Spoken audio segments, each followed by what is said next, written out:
Hello everyone, and welcome to another episode of Hymn of the Week.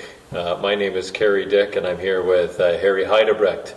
Those of you who are regular listeners and viewers of this know us and have come to recognize our faces, and those who are tuning in for the first time, we'd love to introduce ourselves to you.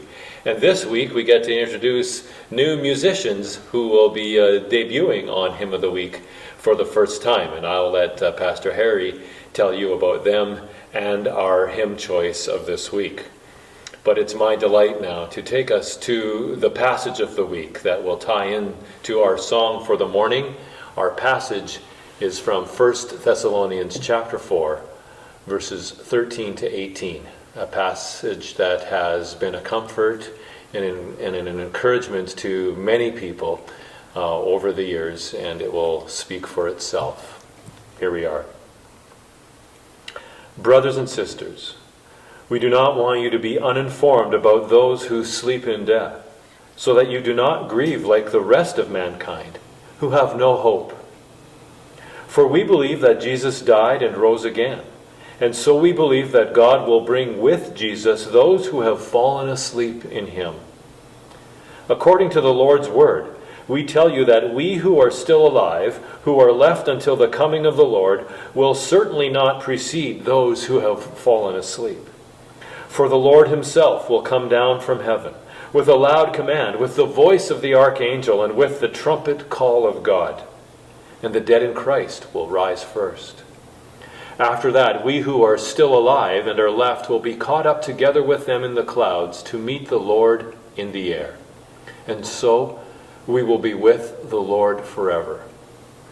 Therefore, encourage one another with these words. Harry, we turn to you for some words of encouragement. Thank you. Our hymn of the week, or the hymn of this week, is When the Roll is Called Up Yonder by James M. Black. Sometimes when we receive requests for a hymn of the week, we become as curious about the source of our request as we do about how the hymn came to be.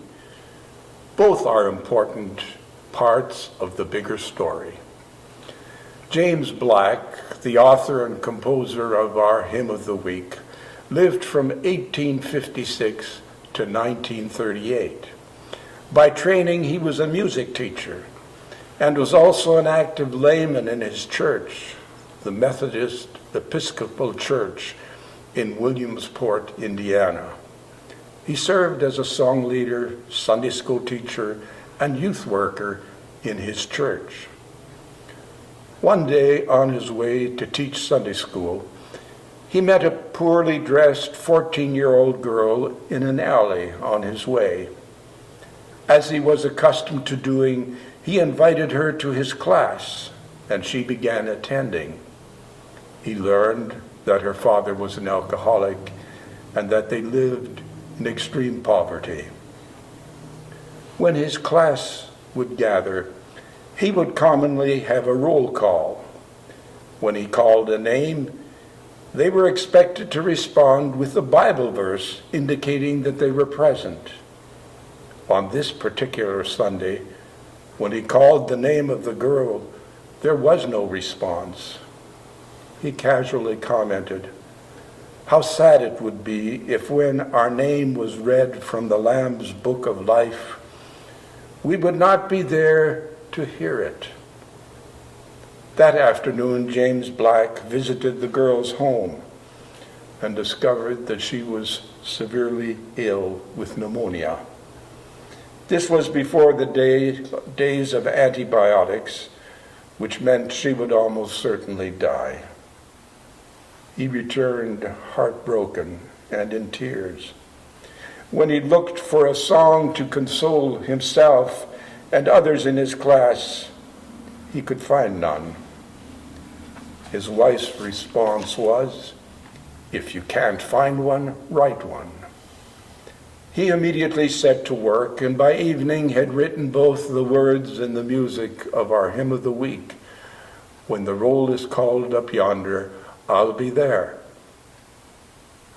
In a matter of days, the girl died, And at her funeral, he shared his experience and introduced the song. It was first sung for the very first time at the funeral of the girl whose absence had inspired his hymn. The context for our request is somewhat different. In this case, it's from a friend I've known almost all my life. He was an educator at a university level and also a faithful servant in his church. He is now in his late 80s and lives in a local seniors' home. Because of the COVID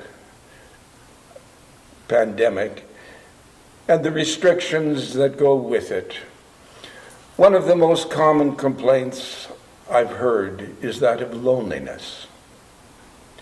But there is a greater loneliness I also hear when people speak of the loneliness of separation by death.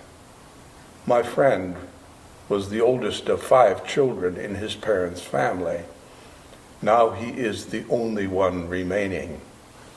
To add to his loss of siblings was the passing of one of his 3 sons 7 years ago, and the death of his wife of 58 years in 2017. In our conversation, a comment was made, one I've also heard from others. It goes like this: as we age and our loved ones pass away, our ties to this world become weaker, but our longings for our heavenly home grow stronger. Listen to his request and follow the words as they appear on the screen of our hymn of the week, when the roll is called Up Yonder, by James Black, and played by Steve Klassen on his trumpet and Helen at the piano.